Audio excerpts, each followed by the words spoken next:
Yes, Lord. Let's come to the Father and name the Father, the Son, the Holy Spirit. Amen. Sarap ng pakiramdam, Panginoon, na sa pagtuwing kami nagpupuri sa iyo, natutuwa ka na kami umaawit sa iyo. Alam namin, Panginoon, na inyong nais na mapalapit sa amin. Naisin namin na maging malapit rin sa iyo. Maging panalangin natin to, mga kapatid, na kapag tuwing tayo'y maawit at nagpupuri sa ating Panginoon, buksan po natin yung ating mga puso sa Kanyang biyaya, sa Kanyang pagmamahal, at lalong-lalo na sa Kanyang kalinga.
Awitin po natin.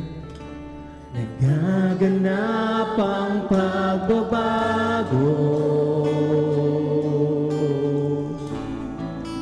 aking Panginoon.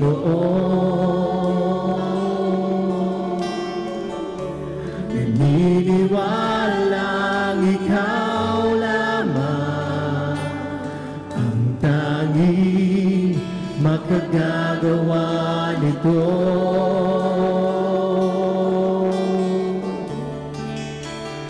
Sa aking buhay, puso't isipan,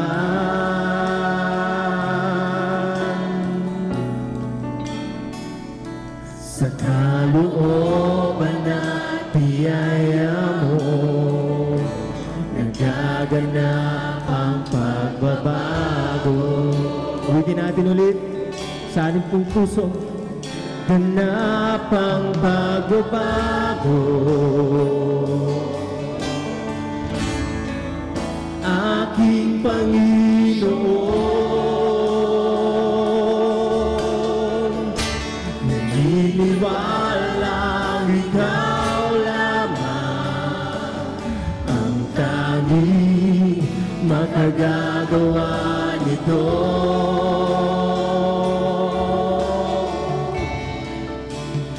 Sa aking buhay, puso't isipan,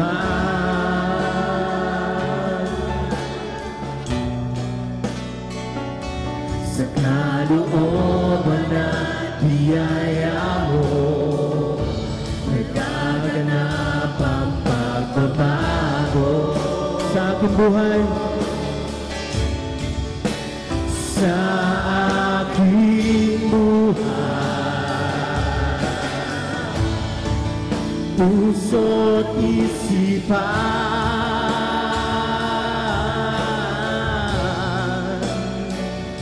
sa kalooban at biyaya mo, nagaganap ang pagbabago.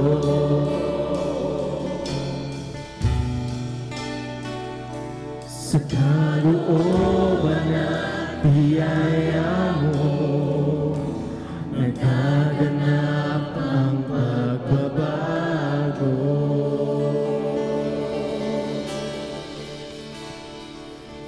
Oh God, we believe in you, O Lord. We believe, God, that each time we experience you, O Father, when we experience your love, this love, Lord, brings change into our lives, O God.